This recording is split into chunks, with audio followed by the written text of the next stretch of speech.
Welcome to Diagnosing Health Care, a podcast featuring thought-provoking conversations about the latest legal, policy, and regulatory issues in healthcare. While these issues may seem like hurdles, we'll also look at the business opportunities and solutions that exist. Diagnosing Healthcare is brought to you by the healthcare lawyers at Epstein Becker Green, a leading law firm that has more than 40 years' experience serving clients in the healthcare industry nationwide.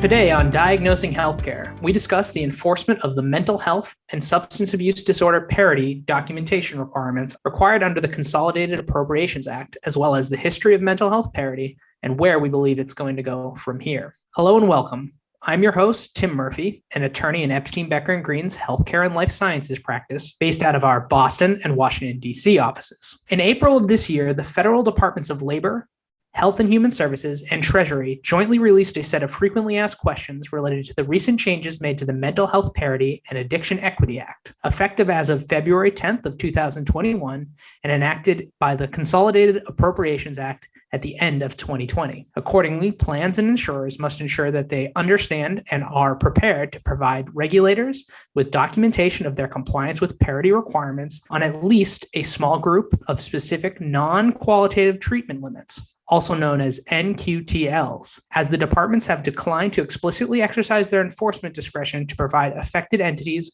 with an extended timeline for compliance with the new requirements. On today's show, we're going to talk about how stakeholders can gain key insights onto the federal enforcement approach on parity and what the new set of FAQs, including where the government might go and what might be of most interest for the enforcement authorities moving forward. If you like what you hear on today's show, please subscribe to the show Diagnosing Healthcare, which is available wherever you get your podcasts. Joining me for today's discussion is Dr. Henry Harbin, who has been a psychiatrist for over 30 years with experience in the behavioral health field. He's held a number of senior positions in both public and private healthcare organizations, including having spent 10 years in the public mental health system in Maryland and serving as the director of the State Mental Health Authority for 3 of those years, as well as being the CEO of 2 national behavioral health organizations. Dr. Harbin, thanks for joining the show. My pleasure to join this. Joining me as well is Kevin Malone, a senior counsel in EBG's DC office and a strategic advisor to the firm's affiliated consulting practice, EBG Advisors. Kevin spends much of his time guiding health insurers and managed care companies on the compliance with mental health parity and addiction equity. And prior to joining EBG, he served in healthcare financing policy roles with HHS and CMS. Kevin, it's great to see and talk to you again, and welcome. Thanks so much, Tim. It's great to be here. And David Shillcutt, an associate in our Washington, D.C. office with deep experience in behavioral health and government commercial reimbursement, as well as managed care. David's also spent part of his past life in the CMS and in SAMHSA, which is the Substance Abuse and Mental Health Services Administration, as well as the Centers for Disease Control and Prevention. Drawing upon that wealth of experience in the agency world and the government enforcement area, I want to welcome David to the show as well. Yeah, great to be here. I'm happy to be joining this panel today. A lot of the times when we have guests join us, we're talking about something that a lot of the general public already is aware of. I think mental health parity skirts that line a little bit. So I was hoping, Kevin, you could start off by just giving us a high overview or a little bit of a description of what we mean when we start to talk about what mental health parity is, and really what is it that we're talking about.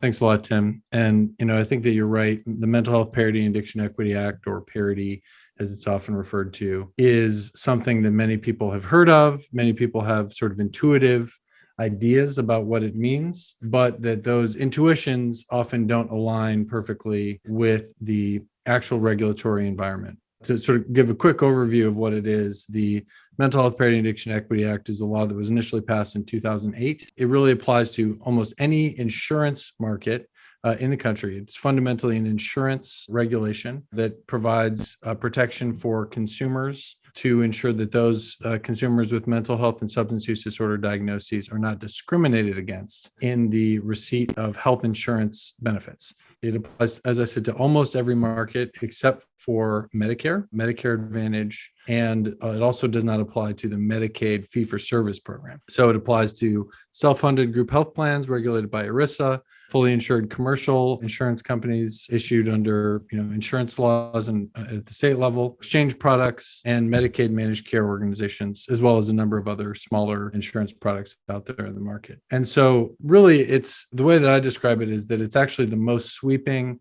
industry-wide or close to industry-wide managed care regulation in a generation. It really reflects a totally new approach to the regulation of managed care in that it imposes a new obligation on insurers and administrators and group health plans to ensure that the way in which beneficiaries access their services is not discriminatory for those that are receiving mental health and substance use disorder services versus medical surgical. And that sort of broad anti-discrimination concept is applied through a variety of specific tests, depending on the type of function that we're talking about. So in insurance design related to cost sharing or quantitative treatment limits like day limits or visit limits, there's a certain test that's applied, is referred to as the quantitative parity test. That has been pretty heavily enforced since the passage of the law, because it literally builds on a pre-existing requirement under the Mental Health Parity Act, which goes back until the sort of late 90s. And so those requirements related to cost sharing and quantitative limits have been pretty clearly enforced and consistently enforced since the beginning. Everything else that managed care companies do related to utilization management, network access and reimbursement methodologies, auditing, anything else that's done to restrict access to benefits, referred to as non-quantitative treatment limits or NQTLs. Those are subject to their own tests, which is referred to as the comparability and stringency test. And the elements of that have been evolving over time, in large part because of the leadership of Dr. Harbin and others. The federal regulators and state regulators have continued to refine and improve the level of clarity and the level of intensity of that review.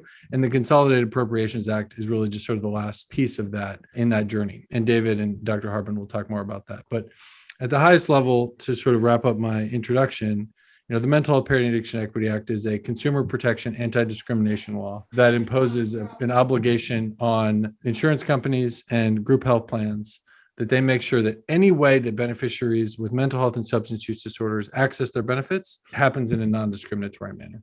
It's definitely a new way of thinking for a lot of these entities. Thanks, Kevin. And I know you think of it, or we think of it as a new way of thinking for these entities, but I know Dr. Harbin's been thinking about how to think about mental health parity for a long time, and that this new way of thinking is not something that came about yesterday or in 2008, and that he's seen this evolution conceptually from a much earlier stage. And I was hoping, Dr. Harbin, you might be able to share a little bit about how things have developed over time. Sure. Thanks, Tim and Kevin. Mental health law, well, first of all, this current statute, as Kevin pointed out, that passed in 2008, was a bipartisan legislation. And one of the nice things about parity, it's always been bipartisan, whether some of the regulations that are put forward or the original statute. But there was actually, it took almost, 2 decades to pass this law. And there was an earlier version of it that had some limits on it. The other thing is that most states have their own parity laws. Some of them are more rigorous than the federal law, and some of them are less rigorous. So yes, there's a long history here. And the reason I think for this is that people with mental health substance abuse problems and conditions have not had the same access or even the same benefits until this law. So a lot of times in the past, pre to 2008, there might be, say, a 30-day limit on inpatient for mental health only and unlimited benefits for a medical disease. Same thing for reimbursement or the types of services. There might be, in the past, a full range of medical services offered for, say, diabetes. You can have all kinds of specialty care. But mental health and substance abuse might say, well, we're only going to pay for 30 outpatient visits a year and only to a psychiatrist or only to a psychologist. So the law really was trying to address that. And it was trying to, do 2 simple things. Make sure that the financial burden on a person with mental health or substance abuse when they access their insurance benefit would be the same as medical. And also that the benefits would be equivalent. So those were the 2 goals. And all 3 of us, David and Kevin and myself, have been working at this, trying to help get this law and the regulations fully implemented and enforced. I would point out, even though some of the health insurers or even the self-insured employers are feeling that this was kind of a sudden thing foisted on them this February, and many people went into the Department of Labor to complain that they needed more time. The Department of Labor has pointed out, and one of the reasons they issued this additional guidance in April 2nd of this year was that there is a 10-year history of regulations and frequently asked questions and final regulations issued over this decade, a little over longer than a decade. And many of those are quite detailed. So unfortunately, many plans have not fully complied with the non-quantifiable treatment limitations aspect. One of the reasons that the Department of Labor issued this additional guidance in April was to say, all that prior guidance we gave you, all those details, 10 years of worth, have been in force for a long time, and we don't need to issue more detailed limitations right now in order to give you the guidance that you need to comply with this. Interesting. And so with that background, and you're leading right into the next question that I have, which I was going to ask to David, is sort of what changed in February or as of February in the April FAQs, and what does it mean moving forward for employers, plans, insurers? The legislation itself really just formalizes the guidance that has been in place for a long time through the self-compliance tool put out by the Department of Labor, the Parity compliance tool put out by CMS for Medicaid and CHIP, in the language of the final rules and FAQs. That said, what I think is really driving it is this proactive documentation requirement. The latest guidance, first, it formalizes this 5-step approach that had been recommended in guidance and is now required. But it makes clear that plans have to have this on hand upon request. That really changes, I think, the approach to compliance, especially for employer-sponsored health plans that traditionally delegate all of these requirements to a carrier and had not been taking, I think, as much of an oversight role in a granular way to compliance. Also for the carriers to have that documentation available upon request. When we work with clients, we tend to tell them that the process is the compliance, or the documentation is the compliance. We find that working through the steps and really digging in with them tends to elucidate a lot of details that if you're asking whether the process to manage behavioral health benefits is comparable and no more stringent, then the answer is yes. If you're asking if you're applying prior authorization or a comparable limit in a way that is comparable and no more stringent, the answer is yes. Often it's the same people on both sides where there's a unified plan, not a carve out to a vendor to manage the behavioral health benefits, which is common. But even in a carve out scenario, at a very basic level, it is the same process. It is the same types of things. But when you drill down into the analysis and you actually have to document everything, sometimes it draws out details and it forces plans to formalize certain decision-making aspects, formalize the factors that they're using to apply these limits in a way that previously had been more art than science in many ways, and had previously not been strictly or rigidly applied in a way that is fully objective and fully comparable between the med-surg and behavioral health sides of the house. I'm going to stop you there, Dave, just to make a couple clarifiers I'm going to ask you about. So I know a lot of our listeners might have the fortune of not spending as much time in this world as we do. And so when you say employer versus carrier and then carve out, and then I'm also going to make you define med-surg, distinguishing between the mental health benefits here. Thanks so much, Tim. So a carrier is, we think of many times as a traditional insurance company. They sell individual and small group insurance policies that you can buy, but they also contract with employers to manage and administer behavioral health benefits on behalf of the employer's health plan that they offer to their employees. And so from a regulatory perspective, those are very different products, subject to different regulations, even though to the consumer, they often feel like more or less the same thing. They are, in some cases, administered by the same company for medical and surgical benefits and for mental health and substance use disorder benefits. But in some cases, given the specialized nature of the benefits and the providers that deliver those benefits for mental health and substance use disorders, there are a number of companies in this country that specialize in the delivery and administration of those benefits, and that a larger carrier or insurance company might contract to or partner with to develop, again, what feels like to the consumer a unified product or a unified thing, but is in fact being delivered through two different companies. And those carve-out companies would be the ones that have the NQTLs that might be being enforced or being applied to the mental health or substance abuse benefit, and they have to match up with the med-surg policy limits that the carrier that has carved out that or the employer that is carving out those services to another entity has. Is that correct? That's right. So for a number of benefits, you have to go through certain hoops in order to get access. For example, you might have to get prior authorization from the insurance company or carrier or health plan before you can get access to a benefit that is maybe high cost, delivered by a specialty provider. It might have special safety concerns associated with it or need to coordinate those benefits. So there's a variety of reasons why that prior authorization requirement might get applied.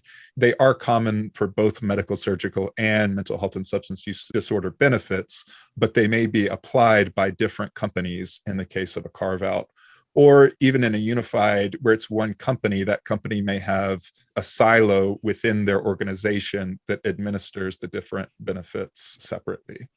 And so Parity requires these companies to do the comparability and stringency analysis to ensure that limits like these hoops that you have to jump through to get access to your benefits, are being designed and applied in a way that is comparable and no more stringent with regard to the behavioral health benefits. And turning to Dr. Harbin, I know that you spend a lot of time thinking about how plans and employers in particular are going to comply with this, or what they need to do to become compliant with it, since technically they're responsible for being compliant with it today. What's the difference here between what they have to do for on this side versus a normal, I'm going to put air quotes around that. You can't see that I'm putting air quotes on the podcast, but a managed care regulation or insurance regulation?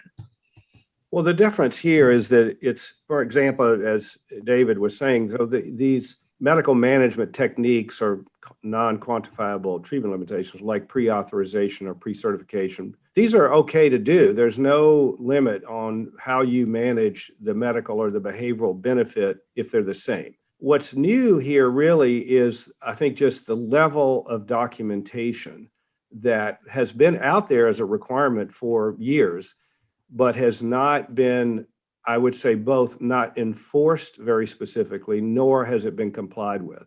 These are different than the normal kind of managed care regulations that, that govern both mental health and medical in terms of how you can't do discrimination, how you set up the insurance benefits. There are a whole range of managed care regulations that just apply to medical and behavioral. This is unique in that it protects the mental health benefit specifically. If you want to manage through medical management techniques the medical benefit, you can do that. There's no law that says you can't, right? But in this case, if you're being more stringent on what you do in managing mental health and substance abuse, it is illegal if it's done not been in a comparable way. But let's give a couple of practical examples. So one of the things that, and why this law was passed and why the regulations keep getting tighter, we're in a situation now over the past decade where the outcomes for mental health and substance abuse are getting worse. And suicide rates, deaths related to substance abuse disorders almost had its own pandemic for a decade. And it's not getting particularly better. So one of the reasons that the federal government and state governments are focused on this is they think the plans, the insurance plans and the self-insured employers could play a role in doing a better job of making access to effective mental health care better. Sometimes that's related to parity, but sometimes it's not related to parity. So let's say we know from a number of studies that the ability to access in-network care, where your copay as a patient is less when you go in-network. But we have several national studies now showing over the last 5 years or longer that if you have a mental health or substance abuse disorder, you're going out of network for your outpatient or your inpatient care, sometimes 500% to 1,000% higher than if you're a medical consumer. So make that practical. Some of the studies show that the average amount of time that a mental health consumer had to get hospital care, they had to go out of network, which means out-of-pocket costs of like 50% often for a hospital stay, which could be $10,000, $20,000, $30,000, whereas it's 5% on the medical side. So that disparity in access exists today, despite the law being in place for over 10 years. Same thing for reimbursement rates. A lot of psychiatrists, psychologists, and others don't want to join the networks of the insurance companies because they're paid relatively less. Now, this has been documented by multiple studies. So even for a similar billing code, a psychiatrist might get 20 to 60% less than, say, a primary care doctor for the exact same office billing code. So despite a worsening and dire situation for people who have these illnesses in accessing care, it's not getting better. And some of these insurance barriers are still there. That's sort of the push for why there's more enforcement in the law. I agree with Dave and Kevin. It's up to the employer, self-insured employer, and their carriers, their third-party administrator, to do these comparative analyses. So there isn't an imbalance in what's offered, and there is a better network. But the important goal here is not to just have a better analysis, but just to actually improve the access. So that would mean that if you have a psychotic break or you're depressed and you have to go in a hospital, if it's only 5% of the people have to go out of network on the medical side, it ideally would be 5 or 6% on the mental health side.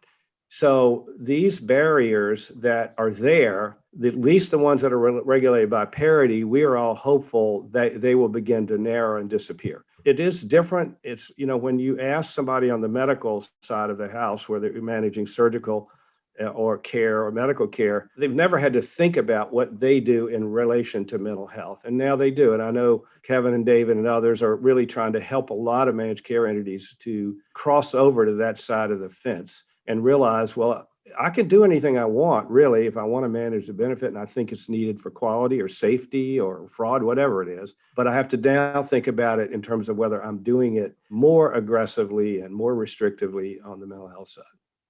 And Tim, I just want to add to what Dr. Harbin said about sort of that obligation to integrate. I think that one of the real sort of takeaways from Parity is that, as Dr. Harbin said, it's different than other managed care regulations that have said do A, B, C, and D, and then you will be in compliance. Parity is a regulation that the way I describe it is it's bounded discretion, meaning in the sense that plans retain all of the discretion that they have always had in the implementing of these sort of professional managed care practices. These are chief medical officers, these are heads of finance and network contracting. These are people that are running the plumbing or the real gears, whatever metaphor you want to use, of a managed care company. And their discretion is being bound by the Parity analysis. It's not a sort of a roadmap that they have to follow. They're still allowed to do whatever they want. They're allowed to follow whatever practices they want. They just now have an obligation of documenting those practices with enough specificity and coordinating across classifications of benefits to ensure that their actions are not discriminatory. That is a big change. That's just something that is a new way of thinking about practices. It's a new way of thinking about integration between primary and behavioral health care in health insurance administration.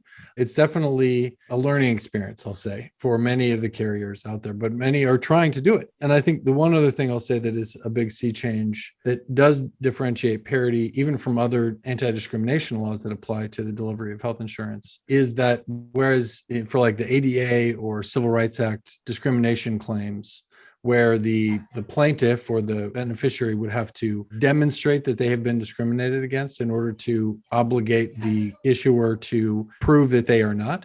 Parity is the other way around. The burden is on the issuer to be able to defend any practices on command. And so I think that is really, really important to emphasize, that Parity requires issuers to be able to rebut a presumption that they are discriminating unless they have the analysis ready. That also is sort of a distinguishing factor of Parity from any other regulation that they are subject to. That if in some ways is closer to the way plans have to have HIPAA policies in place on command to defend that they are complying with requirements. Parity is like that. If you're going to do a function in any way that constitutes a non-quantitative treatment limit that impacts mental health and substance use disorder benefits, the Parity regulations and now the Parity statute require that you be able to defend that practice passes the comparability and stringency test, meaning it's not discriminatory on command. That's a big undertaking. And I think plans are as Dr. Harbin and David have mentioned, are really grappling with that right now because it's real now. That obligation to prove on command in 10 days, with 10 days notice, that you're engaged in a practice in a way that complies with Parity. That's the new reality. So have we seen government bodies asking for that proof in 10 days yet? Do we feel like that enforcement's about to start? Your folks that are on the podcast can't see, but Kevin is on Zoom and giving me a big nod of his head that he is seeing it already. So what does the enforcement landscape look like today, and where do you guys think it's going? Well, I Well, would I'm sure add a all of little us want to say, oh, go ahead, All right. Dr. Harbin. Yeah, well, I would add to what Kevin said. I mean, yes, the Consolidated Appropriations Act said, by mid-February, essentially, of this year, you had to have these analyses done. But that's been a requirement now for 10 years. Whenever you, as an insurer, have applied to, say, state insurance, a health plan, a health insurer, they have to promise they are in compliance with the parity law. The Department of Labor has done, I don't know, 10 or 100 or 200 audits a year for the last 8, 10 years. State regulators are doing this. I think the difference is that the level of rigor for the same regulations has not been applied often by the regulators, okay? And I think part of that is it's an area that's sort of different for them as well as the plans. That thinking about whether the delivery of psychotherapy, office-based psychotherapy, how is that the same as getting your hip removed, right? Or you go to you get a special X-ray or oncology treatments, or radiological oncology treatments. So they have increasingly educated themselves. I mean, the state regulators and the federal regulators. So they're asking for these things now, but they were supposed to be able to provide this last year, the year before that, and so on.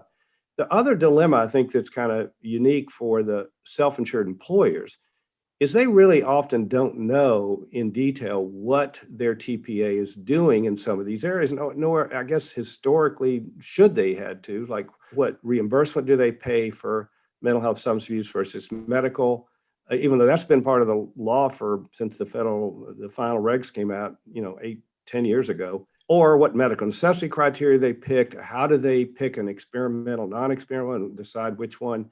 The details of that is often inside the TPA, the third-party administrator. So the employers are really trying to play catch up and find out all these more details that they're not insurance executives, right? So they've hired somebody to do this job for them.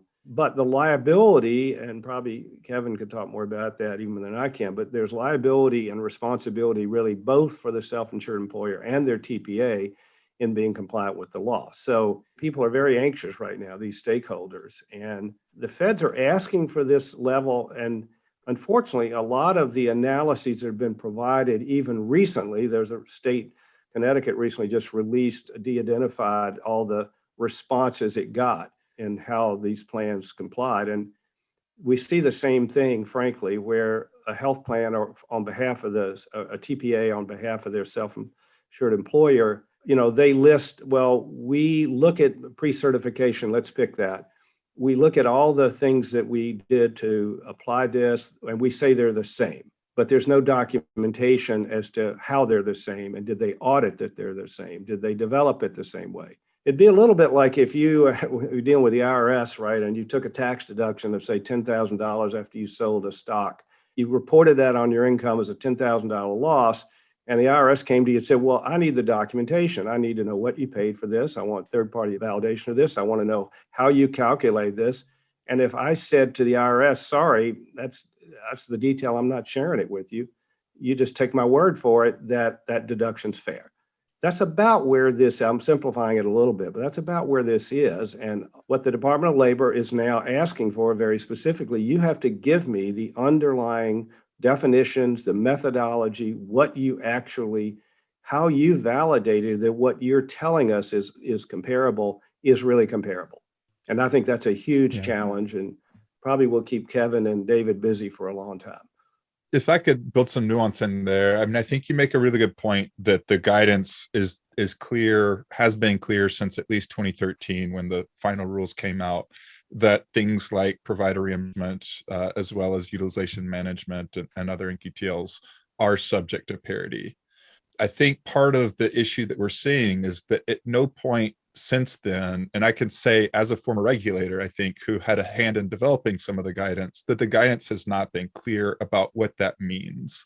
What does a plan need to be able to demonstrate? So what does a complete analysis look like, and what is the right level of detail? And so I think that is evolving, and the latest FAQs and guidance are continuing to flesh out what that's supposed to mean. But to be specific, the NQTL is prior authorization, and the plan says, well, we have the same committee, and they use their professional judgment to determine which benefits should be subject to prior authorization.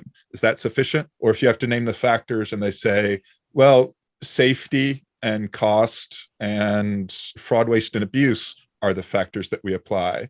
Is that sufficient? So we're getting more and more guidance about the level of objectivity that must be supplied and the extent to which a regulator should be able to effectively reverse engineer the decision that was made based on the evidence that is submitted in order to come to the same conclusion as the plan.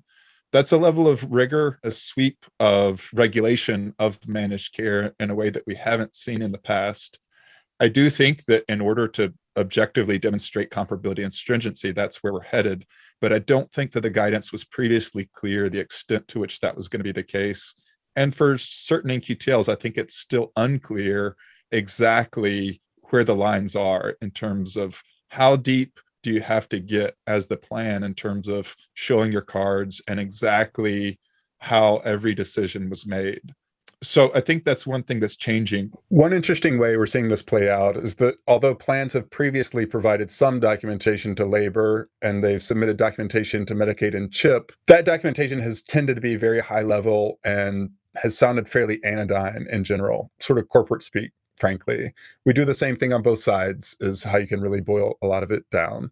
More recently, we're seeing enforcement through market conduct exams at the state level that instead of taking that top-down approach about what are the factor sources and evidentiary standards, they're saying for this benefit, for this drug, for example, tell us why this drug is subject to prior authorization, and then connect that back up to your factor sources and evidentiary standards. And I think that makes it real in a way that plans previously were not being required to do.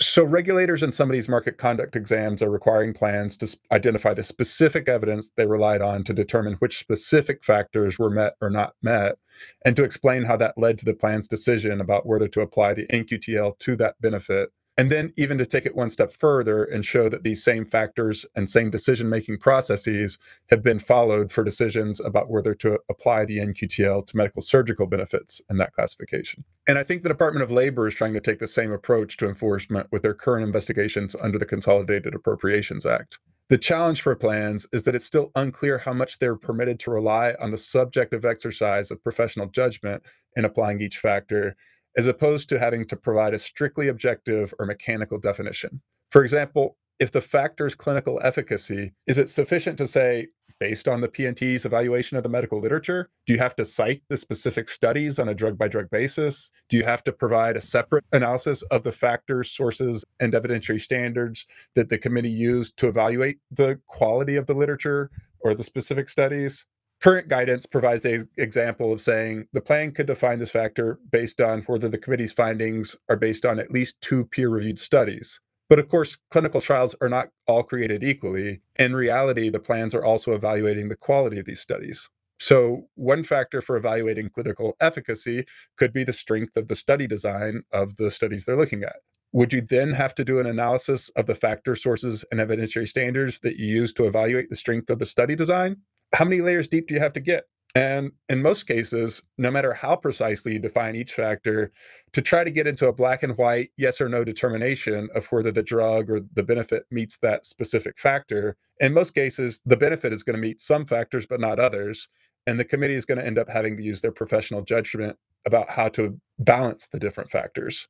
Really, I would say that for most plans in the country, the reality is that most factors for most NQTLs currently come down to the exercise of professional judgment based on the individual's training, experience, and knowledge of their field. There's no question that most plans could do a better job of explaining their factors, sources, and evidentiary standards, but there's a lot of uncertainty about just how far the regulators are going to go in demanding that they define these things objectively.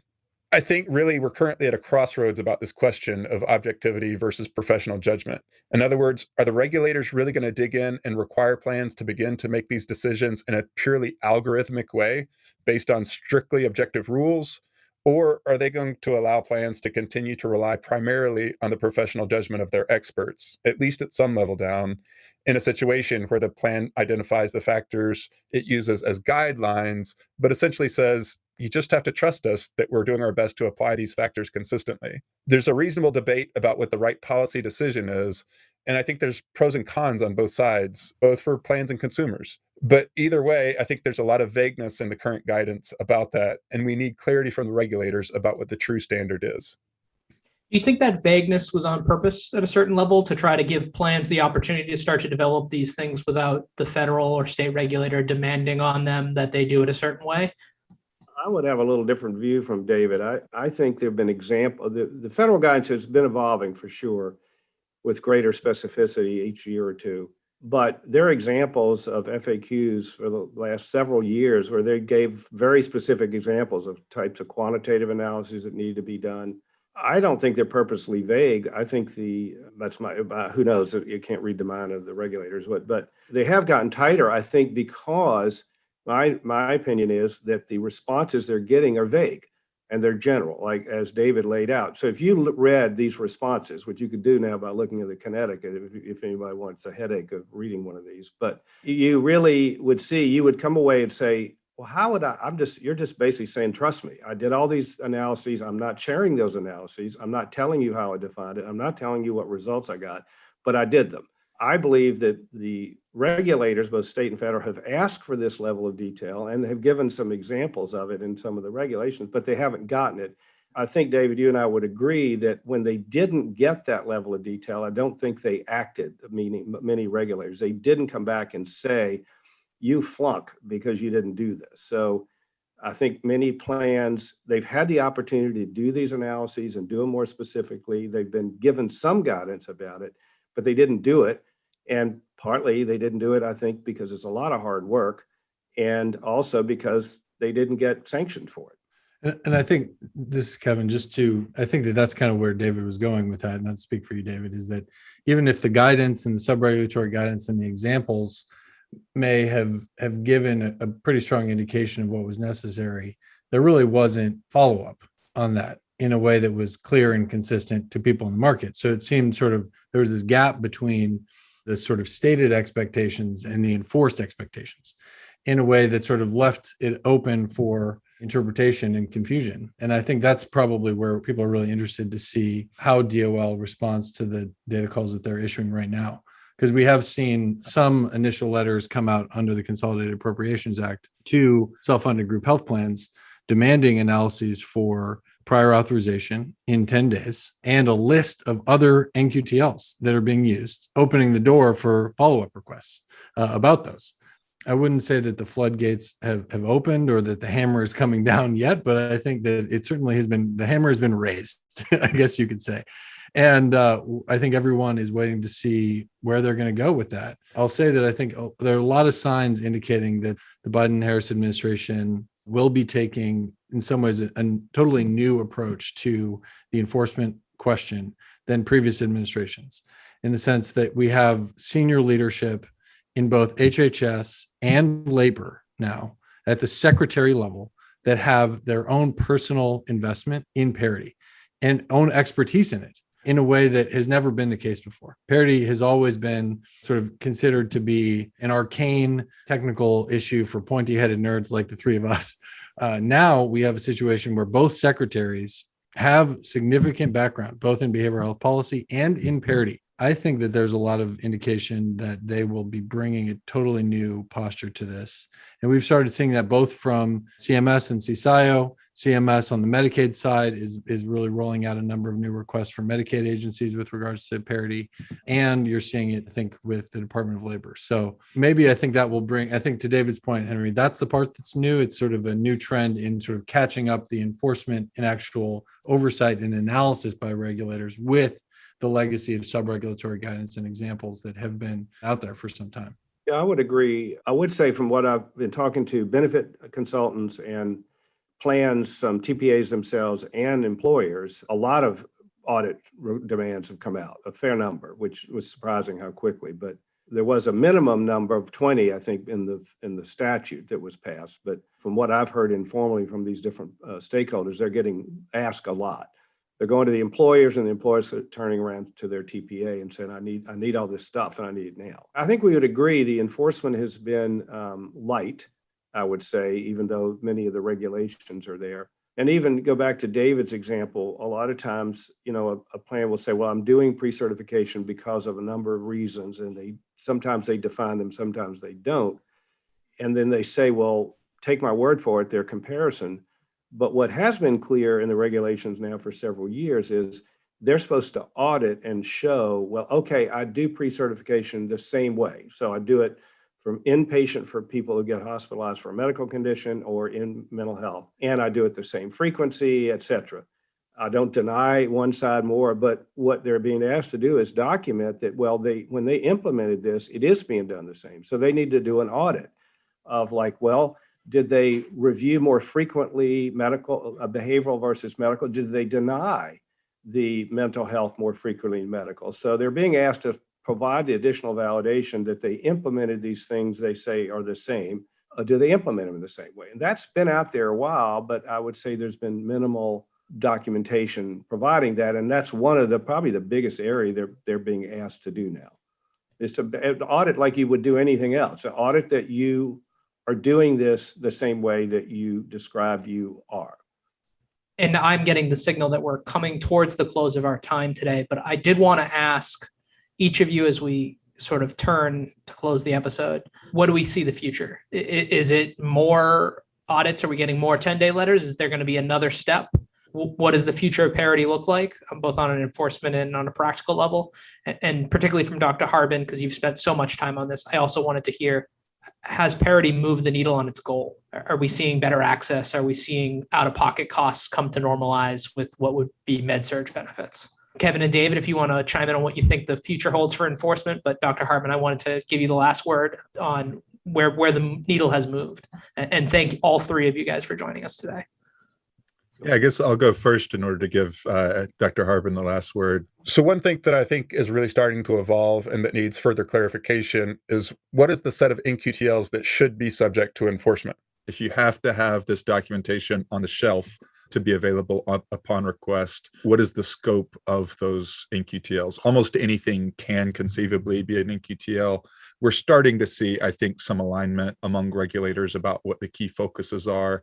The latest FAQs identify 4: prior authorization, concurrent review, in-network, provider network, admission standards, including reimbursement, and out-of-network reimbursement.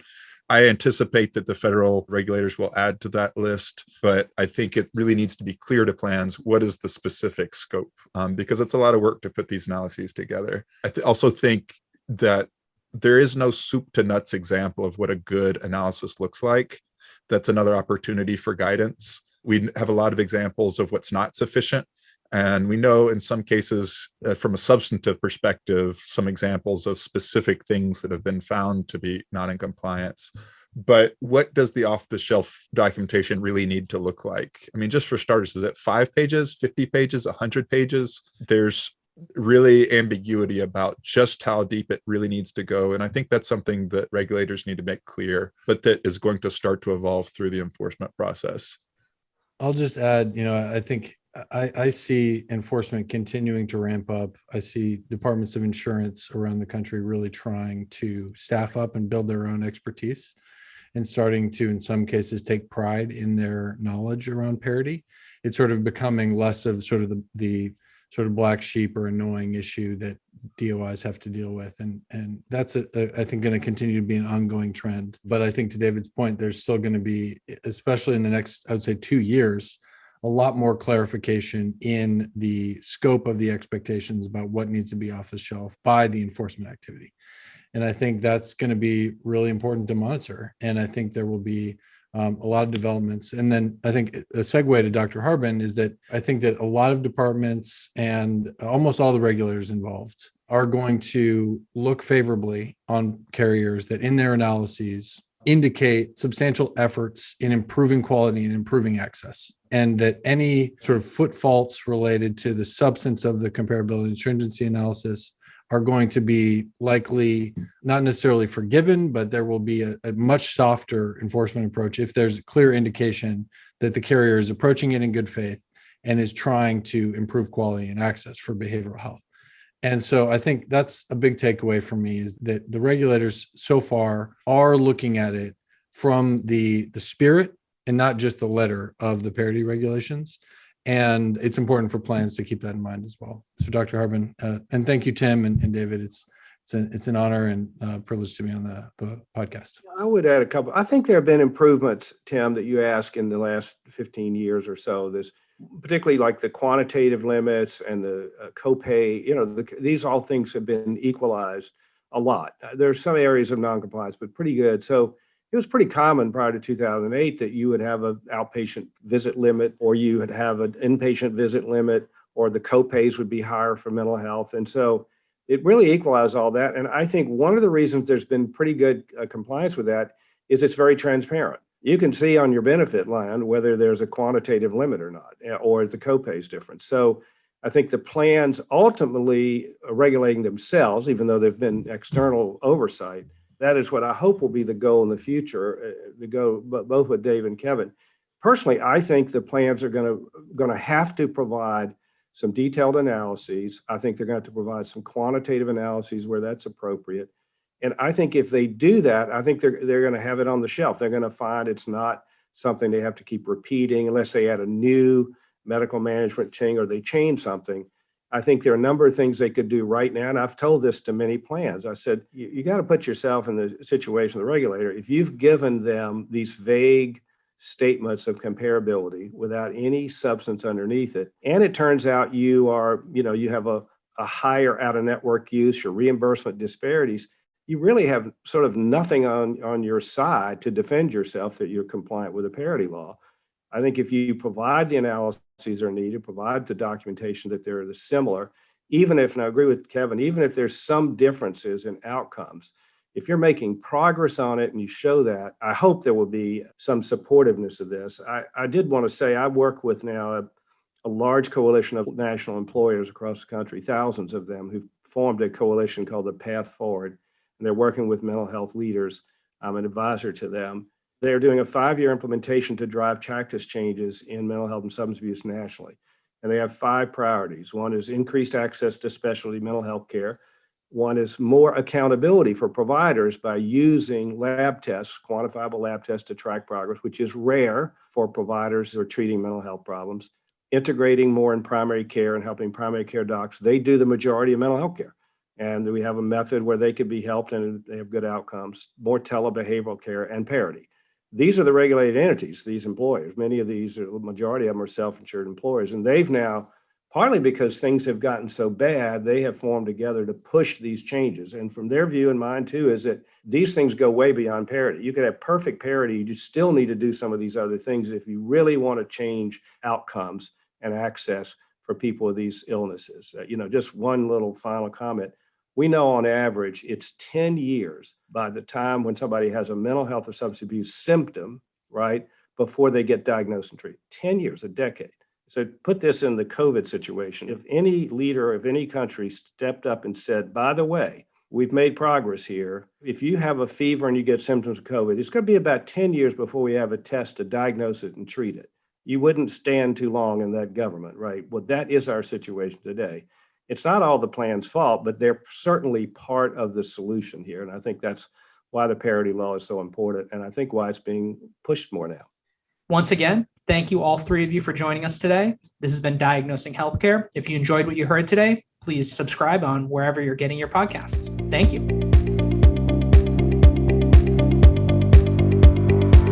Thank you for listening to Diagnosing Healthcare. For show notes on today's episode, additional episodes, and more insights on trending issues in healthcare, please visit diagnosinghealthcare.com and be sure to subscribe on your preferred platform. The Employment Law This Week and Diagnosing Healthcare podcasts are presented by Epstein Becker Green, PC. All rights are reserved. This audio recording includes information about legal issues and legal developments. Such materials are for informational purposes only and may not reflect the most current legal developments. These informational materials are not intended and should not be taken as legal advice on any particular set of facts or circumstances, and these materials are not a substitute for the advice of competent counsel. The content reflects the personal views and opinions of the participants. No attorney-client relationship has been created by this audio recording. This audio recording may be considered attorney advertising in some jurisdictions under the applicable law and ethical rules. The The determination of the need for legal services and the choice of a lawyer are extremely important decisions and should not be based solely upon advertisements or self-proclaimed expertise. No representation is made that the quality of the legal services to be performed is greater than the quality of legal services performed by other lawyers.